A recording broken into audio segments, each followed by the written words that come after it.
আসসালামু আলাইকুম। আলাইকুম আসসালাম। আগুনে Syria পুড়বে। Putin has said insulting Prophet Muhammad does not count as freedom of expression. Iran পুড়বে। মধ্যপ্রাচ্য পুড়বে।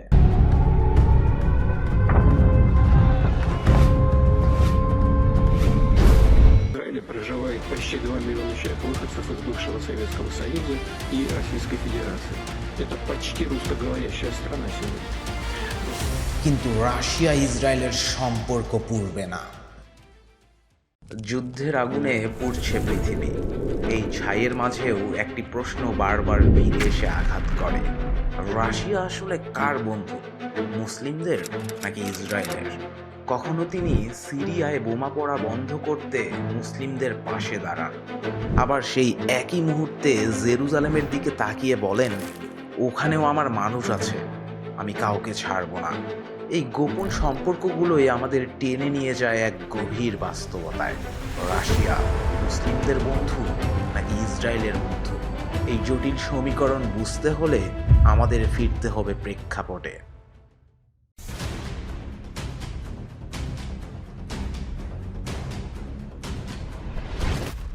2025 সালের এপ্রিল, তেহরানের আকাশে সাইরেন বাজছিল। ইরান ইসরায়েলের যুদ্ধের আগুন তখন পুরো মধ্যপ্রাচ্যকে ঘিরে ধরেছে। আর সেই সময় মস্কোর ক্রেমলিনের ভেতরে অন্ধকার আলোয় বসে পুতিন এক গভীর নিঃশ্বাস ফেললেন। টেবিলের ওপর ছড়িয়ে থাকা গোয়েন্দা রিপোর্টের পাতাগুলো ঠান্ডা বাতাসে মর্মর শব্দ করে উঠল। বাইরে যুদ্ধ চলছে, কিন্তু পুতিনের মাথার ভেতর যুদ্ধটা অন্যরকম। ইরান বহুদিনের কৌশলগত বন্ধু, কিন্তু ইসরায়েলের ভেতর বসবাস করছে প্রায় 12 লাখ রুশ ভাষাভাষী ইহুদি, যাদের অনেকেই সোভিয়েত ইউনিয়ন থেকে এসেছে, যাদের ভাষা, শিকড়, স্মৃতি সব কোথাও না কোথাও মস্কোতেই গেঁথে আছে। এই দ্বন্দ্বটাই পুতিনকে এক অদ্ভুত দ্বিধায় ফেলে দিল। সেই রাতে পুতিন বিশ্বের মিডিয়ার সামনে যে কথা বলেছিলেন তা যেন পুরো মস্কোর অবস্থান স্পষ্ট করে দেয়। তিনি বললেন, ইসরায়েলে অনেক রুশ ভাষাভাষী ইহুদি আছে, তাই তাদের পুরোপুরি ত্যাগ করা সম্ভব নয়। আবার ইরানও আমাদের পুরনো বন্ধু, তাদেরকেও ফেলে দেওয়া যাবে না। অর্থাৎ যুদ্ধ যখন ঘিরে ধরেছে, রাশিয়া দাঁড়িয়ে আছে ঠিক মাঝের লাইনে, একটা অদৃশ্য, কোনো রিস্ক ছাড়া মধ্যপন্থী অবস্থানে। কিন্তু ঘটনা এখানেই শেষ নয়। ইউক্রেন যুদ্ধের সময় রাশিয়া পৃথিবীকে কি বলেছিল? আমাদের রুশ ভাষাভাষী মানুষদের রক্ষা করতে হবে, তাই এমন সামরিক অভিযান। Мною принято решение о проведении специальной военной операции. এই যুক্তি আন্তর্জাতিক অঙ্গনে রাশিয়ার সবচেয়ে বড় স্লোগান ছিল। কিন্তু প্যারাডক্স হলো, ইসরায়েলও 12 লাখ রুশ ভাষাভাষী মানুষ বসবাস করে। তাহলে সেখানে রাশিয়ার ভূমিকা কেন অন্যরকম? একটু পেছনে যাওয়া যাক। 1948 সালে ইসরায়েল যখন রাষ্ট্র হিসাবে আত্মপ্রকাশ করলো, সেই মুহূর্তেই সোভিয়েত ইউনিয়ন ছিল তাদের স্বীকৃতি দেওয়া প্রথম দিকের দেশগুলোর একটি। এমনকি অবাক করা বিষয়, ওয়াশিংটনের ঠিক একদিন আগেই স্বীকৃতি দেয় মস্কো। এক কথায় ইসরায়েলের জন্মের সাথেও জড়িয়ে আছে সোভিয়েতের ছায়া। এর পরের বছরগুলোতে হাজার হাজার ইহুদি সোভিয়েত ব্লক থেকে ইসরায়েলে পাড়ি জমাতে শুরু করে। কোল্ড ওয়ারের সময় Uzbekistan, Ukraine, Belarus, Latvia, Georgia, পুরো সোভিয়েত সমাজ ভেঙে ভেঙে ঢুকে যায় ইসরায়েলের ভেতরে। 1991 সালে সোভিয়েত ভেঙে যাওয়ার পর প্রায় 10 লাখেরও বেশি রুশ ভাষাভাষী ইহুদিরা ইসরায়েলে চলে আসে।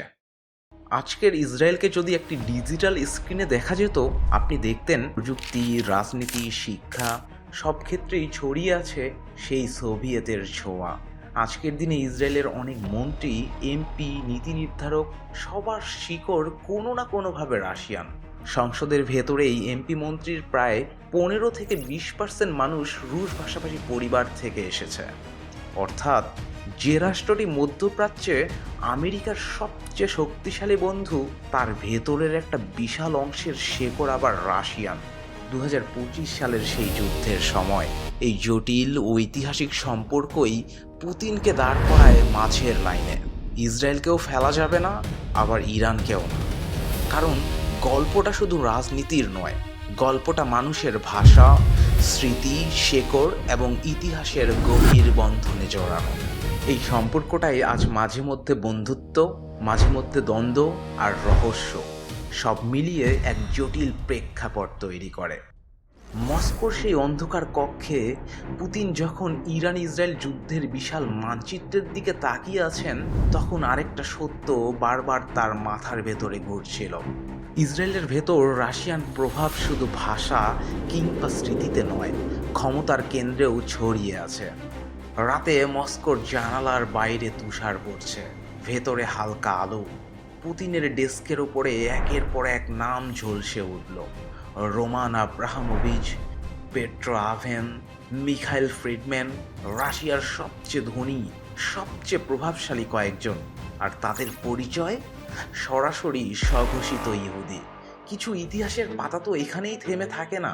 ইতিহাস বলে 1917 সালের বলশেভিক বিপ্লবেও ইহুদিদের বিশাল প্রভাব ছিল। যাই বলা হোক, প্রভাব আজও অস্বীকার করা যায় না, কারণ পুতিন জানেন এসব নাম শুধু ব্যবসায়ী নয়, তাদের মধ্যেই অনেকের সাথে ইসরায়েলের অর্থনীতি, প্রযুক্তি, রাজনীতি সব কিছুর গভীর শিকড় যুক্ত। ডকুমেন্টগুলো উল্টাতে উল্টাতে একসময় পুতিন থেমে যান। এক পাতায় বড় অক্ষরে লেখা, রাশিয়া ইসরায়েল ট্রেড 3.5 বিলিয়ন 2023। 2024 সালে এই সংখ্যাটা আরও বেড়েছিল, আর 2025-এর আন্তর্জাতিক নিষেধাজ্ঞা কিছুটা কমালেও সম্পর্কের বন্ধন ছিল কিন্তু অটুট। প্রশ্ন হলো, ইসরায়েল রাশিয়া থেকে কি রপ্তানি করে? কাটিং এজ প্রযুক্তি, চিকিৎসা যন্ত্র, পানি ব্যবস্থাপনার সিস্টেম। অন্যদিকে রাশিয়া পাঠায় গ্যাস, খাদ্য, কাঠ, লোহা আর স্বর্ণালঙ্কার। সবচেয়ে বড় বিষয়, রাশিয়ার বিলিয়নিয়ার এলিটরা ইসরায়েলের কৃষি এবং হাইটেক সেক্টরে 2 বিলিয়নেরও বেশি বিনিয়োগ করেছে। উপর থেকে দেখলে ইসরায়েলকে খুব ছোট্ট একটা দেশ মনে হয়, মাত্র 22,000 বর্গ কিলোমিটার, কিন্তু তার ভেতরের অর্থনৈতিক শক্তি কিন্তু অনেক বড়, আর রাশিয়া তা খুব ভালোভাবেই জানে। এমনকি প্রতি বছর লক্ষ লক্ষ রুশ পর্যটক ইসরায়েলে পাড়ি জমায়। এবার প্রেক্ষাপট এগিয়ে নেওয়া যাক মধ্যপ্রাচ্যের আরেক রণক্ষেত্র সিরিয়াতে। সিরিয়ায় রাশিয়ার উপস্থিতি ছিল ভয়ঙ্করভাবে দৃশ্যমান। আসাদ সরকার পুরোপুরি মস্কোর ভরসায় টিকেছিল। রাশিয়া সিরিয়ায় এয়ার ডিফেন্স S-300 এবং S-400 বসালেও অবাক করার বিষয় ছিল, ইসরায়েলের হামলার সময় এগুলো একবারও সক্রিয় হয়নি। এর কারণ ছিল 2015 সালে পুতিন নেতানিয়াহুর গোপন চুক্তি। Syria is a shared zone, অর্থাৎ কোঅর্ডিনেশন মেকানিজম, কিংবা ইসরায়েলের সঙ্গে সরাসরি সংঘাতে না যাওয়ার নীতি। দুই দেশের সামরিক কমান্ডের মধ্যে তৈরি হয় সরাসরি যোগাযোগ লাইন, অর্থাৎ দুপক্ষ নিজেদের লক্ষ্য পূরণ করবে, কিন্তু কেউ কারো পথে বাধা হয়ে দাঁড়াবে না। ফলাফলস্বরূপ 2017 থেকে 2023 সাল পর্যন্ত ইসরায়েল সিরিয়ায় শত শত হামলা চালিয়েছে। এই হামলাগুলো চালানো হয় ইরানের প্রক্সি শক্তি হিজবুল্লাহ, কুদস ফোর্স, শিয়া মিলিশিয়া, IRGC ঘাঁটিতে। তাহলে প্রশ্ন হলো, তথাকথিত ইরানের বন্ধু রাশিয়া ওই সময় কেন চুপ ছিল? কারণ ইসরায়েলের সঙ্গে সম্পর্ক নষ্ট করা যাবে না।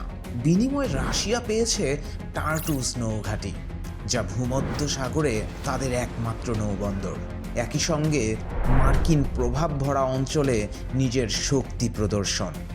মূল কথা হলো, রাশিয়া ও ইসরায়েল দুজনেই নিজেদের লক্ষ্য পূরণ করত, কিন্তু সামনে থেকে কেউ কাউকে স্পর্শ করত না। আর পুতিন মিডিয়ায় গলাবাজি করতেন, যা ছিল নিছক রাজনৈতিক অভিনয় মাত্র। রাশিয়া ইসরায়েল সম্পর্ক যুদ্ধ, অর্থনীতি, মানুষের ভাষা, ইতিহাস, রাজনীতি সব কিছুকে মিশিয়ে তৈরি এক সহজ আবার জটিল সমীকরণ, যেখানে একটা সুতা অন্যটাকে ধরে রাখে। এই কদিন আগেই 2025 সালের এপ্রিলের সেই অন্ধকার রাতে আবার ফিরে আসা যাক। তেহরানের আকাশে হঠাৎ সাইরেনের চিৎকার। ইসরায়েলের মিসাইলগুলো ইরানের সামরিক স্থাপনাগুলোর দিকে ঝাঁপিয়ে পড়ছে। বিশ্বব্যাপী সংবাদ মাধ্যমগুলো লাইভ কাউন্টডাউন চালাচ্ছে। মিডল ইস্টে ফুল স্কেল ওয়ার, কিন্তু এই আগুনের মাঝেও আরেকটি দেশ অদ্ভুতভাবে নিশ্চুপ, সেই পুতিনের রাশিয়া। যে রাশিয়া যুগ যুগ ধরে মুসলিম দেশগুলোর পাশে দাঁড়ানোর ইমেজ ধরে রেখেছে, যে রাশিয়া সিরিয়ায় সেনা পাঠিয়ে পশ্চিমাদের বিরুদ্ধে বর্ম হয়ে দাঁড়িয়েছিল, আজ সেই রাশিয়া নিস্তব্ধ নিশ্চুপ। এরপর মস্কোতে পুতিনকে ঘিরে জরুরি বৈঠক শুরু হলো। এই সেই ইরান যে হাজার হাজার ড্রোন দিয়ে ইউক্রেন যুদ্ধে রাশিয়াকে সাহায্য করেছে। অন্যদিকে ইসরায়েলেও বসবাস করে কমপক্ষে 12 লাখ রুশ ভাষাভাষী ইহুদি। তখন নীরবতা ভেঙে পুতিন বললেন, ইসরায়েলকে ফেলে দিতে পারি না, এমনকি ইরানকেও না। ইরানের চোখে তখন স্পষ্ট প্রশ্ন, আমরা রাশিয়াকে এত বছর ধরে সাহায্য করলাম, তাদের কি এখন আমাদের পাশে দাঁড়ানো উচিত নয়? রাশিয়া S-400 দিল না, প্রতিশ্রুত যুদ্ধ বিমান দিল না, জরুরি এয়ার ডিফেন্সের খোঁজও পাওয়া গেল না। তবে মিডিয়ায় পুতিনের গলাবাজির আওয়াজ পাওয়া গেল। ওদিকে সাবেক এক ইরানি পার্লামেন্ট সদস্য রাগে কাঁপতে কাঁপতে বলছিলেন, যুদ্ধের সময় রাশিয়া আমাদের কিছুই দেয়নি, না এয়ার ডিফেন্স, না মিসাইল, না বিমান। রাশিয়া তখন নিজের স্বার্থে আটকে আছে, কারণ তাদের চোখে যুদ্ধের প্রতিটি পদক্ষেপ ছিল জিওপলিটিক্যাল হিসাব। এখন প্রশ্ন হলো, অনেক মুসলমানরা ভাবেন রাশিয়া বোধহয় মুসলিমদের বন্ধু, কিন্তু রাশিয়ার দৃষ্টিতে পৃথিবী শুধুই স্বার্থের মানচিত্র। যখন দরকার পড়ে রাশিয়া ইরানকে বলে, চলো তোমাকে 100টা যুদ্ধ বিমান দিচ্ছি। আবার যখন ইসরায়েলের দিকে তাকায় তখন মুখ ফিরিয়ে ফেলে অন্যদিকে। পুতিন কখনো ইসলাম কিংবা মুসলিম দুনিয়ার কারণে সিদ্ধান্ত গ্রহণ করেন না, তিনি কিছু কৌশল অবলম্বন করেন মাত্র। আবারও ফিরে আসা যাক পশ্চিমে। ইউক্রেন যুদ্ধের সময় যখন পুরো পৃথিবী 2 ভাগে ভাগ হয়ে গেছে, সেই সময় এক দেশ ছিল যার আচরণ সবাইকে অবাক করে দেয়, ইসরায়েল। জেলেনস্কি যখন বারবার বলছেন, আমার অস্ত্র চাই, আমাদেরকে বাঁচতে হবে, ইসরায়েল তখন শুধুই বলছে, আমরা মানবিক সাহায্য পাঠাচ্ছি। ইউক্রেনের মানুষ কাঁদলে ইসরায়েলের নাকি বুক কেঁপে ওঠে, কিন্তু বিনিময়ে অস্ত্র একটাও দেওয়া যাবে না। জেলেনস্কি সবচেয়ে বেশি চেয়েছিল ইসরায়েলের বিখ্যাত precision strike capable weapon. Israel সেটা দেয়নি, এক বিন্দুও না। অথচ একই সময় ইসরায়েল ঘোষণা দেয়, যেসব ইউক্রেনীয় ইহুদি আমাদের দেশে আসতে চায়, আমরা তাদের জন্য দুয়ার খুলে দিয়েছি। অর্থাৎ মানবিকতা যখন ইহুদিদের জন্য, তখন ইসরায়েল উদার, কিন্তু যুদ্ধের বাস্তবতায় সম্পূর্ণ নীরব, কারণ সেই পুতিনের রাশিয়ার ইনভলভমেন্ট। জাতিসংঘে রাশিয়ার বিরুদ্ধে একের পর এক ভোট হচ্ছে, সেই ভোটগুলোই দেখিয়ে দেয় আসল নাটক। বেশিরভাগ দেশ রাশিয়ার বিরুদ্ধে দাঁড়ায়, কিন্তু ইসরায়েল অনুপস্থিত কিংবা সরাসরি রাশিয়ার পক্ষে ভোট দেয় তারা। রাশিয়ার পুতিন তো স্পষ্ট কথাই বলেই দিয়েছেন, যে দেশ ইউক্রেনকে অস্ত্র দেবে না সে আমার বন্ধু। অর্থাৎ সমীকরণটা একেবারেই সহজ। রাশিয়া ইসরায়েলকে শ্রেষ্ঠ বন্ধু হিসাবে ধরে, ইসরায়েল রাশিয়াকে আন্তর্জাতিক চাপ থেকে বাঁচিয়ে রাখে, আর দুজন মিলে একে অপরকে কৌশলে শেল্টার দেয়। এমনও হয়েছে যখন ইসরায়েলের বিরুদ্ধে ভোট হয়েছে, সেবার রাশিয়া সেখানে অনুপস্থিত থেকেছে। এটাও ছিল একরকম নিঃশব্দ সমর্থন। পুতিন মাঝে মাঝে 2-4টা নিন্দবাক্য বলেন, যেমন মানুষ মারা যাচ্ছে, এটা ভুল, এই সংঘাত বাড়তে দেওয়া যাবে না। কিন্তু বাস্তবতা হলো এগুলো কেবলই মিডিয়া শো। রাশিয়া কখনো একটা মুহূর্তের জন্যও ইসরায়েলের সামরিক কর্মকাণ্ডে বাধা দেয়নি, কারণ রাশিয়ার কাছে এটা অনুভূতির বিষয় নয়, এটা ক্ষমতার খেলা। পুতিন শুধু রাজনৈতিক নেতা নন, তিনি নিজেকে বিশ্বের অর্থোডক্স খ্রিস্টানদের অভিভাবক হিসাবে স্থাপন করেছেন। মধ্যপ্রাচ্যে সিরিয়া, লেবানন, ফিলিস্তিন সব জায়গায় অর্থোডক্স খ্রিস্টানদের উপস্থিতি অনেক বেশি। জেরুজালেমেও রয়েছে বহু প্রাচীন অর্থোডক্স চার্চ আর প্রতিষ্ঠান, এবং এই প্রতিষ্ঠানগুলোর সাথে রাশিয়ার যোগাযোগ কিন্তু অত্যন্ত গভীর। আর ইসরায়েলেও হাজার হাজার অর্থোডক্স খ্রিস্টান আছে, তাদের চার্চগুলো রাশিয়ার সাথে সরাসরিভাবে যুক্ত, যে কারণে এখানে তৈরি হয়েছে একটি ধর্মীয় ব্রিজ। রাশিয়া ও ইসরায়েলের গোপন আরেকটি বন্ধন। রাশিয়া ইসরায়েলের সম্পর্ক সবচেয়ে দৃঢ় 3টি জায়গায়। প্রথমত সাইবার সিকিউরিটি, যেখানে তারা নিজেদের গোপন তথ্য ভাগাভাগি করে। এরপর সামরিক খাত। তারা একে অপরের পদক্ষেপ আগে থেকেই জানে, তাই ভুল বোঝাবুঝির কোনো সুযোগ নেই। আর সবশেষে গোয়েন্দা তথ্য ভাগাভাগি। ইরান, সিরিয়া, লেবানন যে জায়গাগুলোতে উত্তেজনা বেশি, সেখানে রাশিয়া ইসরায়েল নিজেদের মধ্যে তথ্য শেয়ার করে, যাতে দুই দেশের স্বার্থে ধাক্কা না লাগে। রাশিয়া মুসলিম দেশগুলোর সাথে সম্পর্ক রাখে ঠিকই, কিন্তু সেটা আবেগ বা ধর্ম দিয়ে নয়, শুধু কৌশলের বিনিময়ে। পুতিন একই বক্তব্যে মুসলিম দেশগুলোকেও খুশি রাখেন, আবার ইসরায়েলকেও খুশি রাখেন। ট্রাম্পের মতো অপ্রত্যাশিত নন তিনি, ইউরোপীয় রাজনীতিবিদদের মতো টালমাটাল নন। তিনি হিসেবি, ঠান্ডা মাথার, কিন্তু স্বার্থকেন্দ্রিক। মধ্যপ্রাচ্যে যতই যুদ্ধ হোক, ইরান ইসরায়েল যুদ্ধ, সিরিয়া সংঘাত, ইউক্রেন ইস্যু কিংবা ভবিষ্যতের নতুন কোনো ফ্রন্ট, রাশিয়া ইসরায়েলের সম্পর্ক কোনোদিন ভাঙবে না। এজন্যই বলা যায়, আগুনে সিরিয়া পুড়ে যাবে, ইরান পুড়বে, মোট কথা মধ্যপ্রাচ্য পুড়বে, কিন্তু রাশিয়া ইসরায়েলের সম্পর্ক পুড়বে না।